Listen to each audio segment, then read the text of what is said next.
Just south of Paris, a major wildfire is raging in the Fontainebleau Forest. More than 800 hectares of woodland have been destroyed in what authorities have described as an exceptionally large wildfire.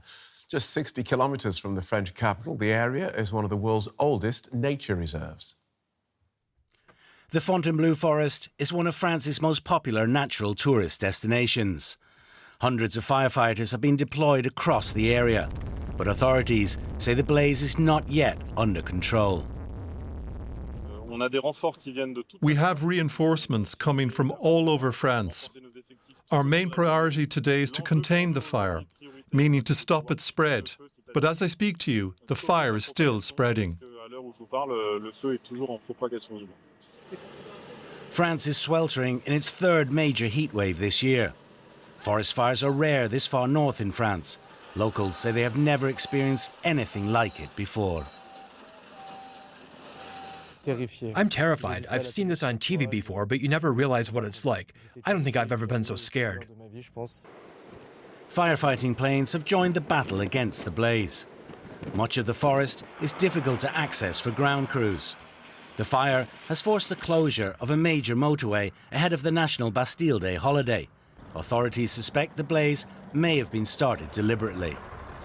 There are about 10 points where the fire started within a 1,000 square metre area, which suggests it may have been set intentionally. There are a number of observations that are troubling, to say the least. High and changing winds are also making it difficult to get the fire under control. And meteorologists are also warning that temperatures are set to rise even further on Tuesday. And joining me now is Diane de Vignemont. She is a Paris-based journalist. She is following this story for us. Diane, it's good to have you with us. I understand that this fire is unusual for its proximity to the French capital. I mean, when you look out your window southwards, can you see that the fire is taking place? I mean, do you see the smoke billowing? Hi, thanks for having me. So I am based in the south of Paris. Currently can't see anything. I'm probably not high up enough in the south of Paris, but it is, as you said, some 50 kilometers away from us, and the winds are northward facing. So I suspect that if I were in a taller building, I'd start to see it soon. And the fire is not far, though, from the city limits of Paris. Is Paris safe, then, from the blaze?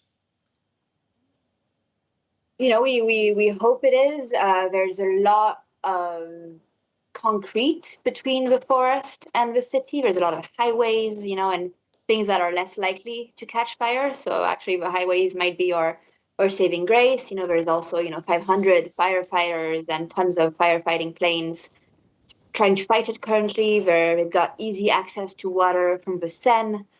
So they're hopeful that they can stop it. And the temperatures are going to go down on Wednesday. The wind's going to go down on Friday. But all of that is a long way away, especially, as you mentioned, with tomorrow, Tuesday, being one of the highest, warmest days yet. Yeah. What evidence do we have on what may have caused this fire?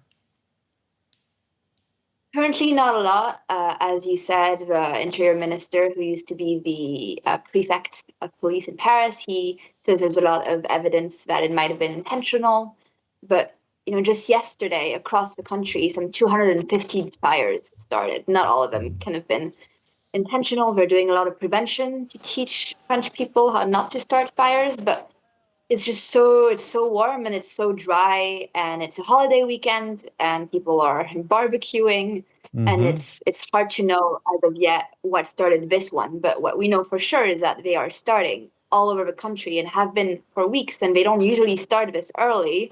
So they're presumably going to keep starting across the country for the rest of the summer. Yeah, I mean, it comes at a time where, you've been dealing with a couple of heat waves already. You may have another one coming, as you said, later this week. I mean, this is looking more and more like it could be a situation that is not just limited to the Fontainebleau Forest around Paris, that this could be much larger. Is that the sense you're getting there in Paris? I mean, is that what people are talking about, that this could, be much bigger, maybe much longer than what people have expected it to be?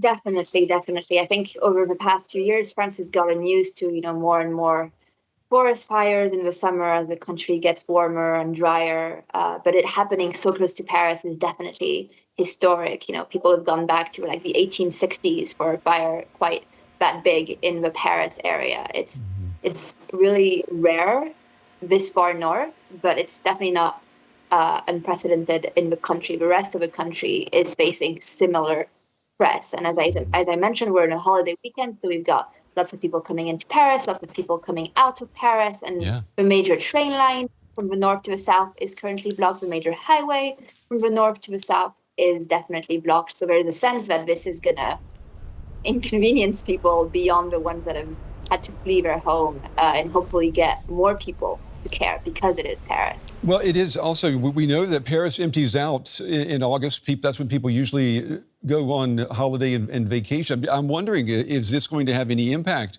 on that? Because people say France is basically, out of business when it comes to August and vacation. Yeah, I mean, for sure. So usually Parisians leave.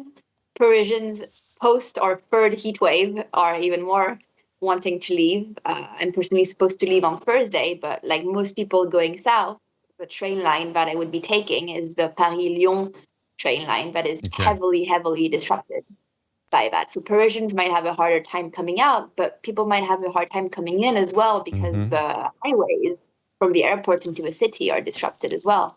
Well, we know you'll be watching it, and we will be wishing you and everyone all the best with this blaze. Thank you for your reporting, Diane.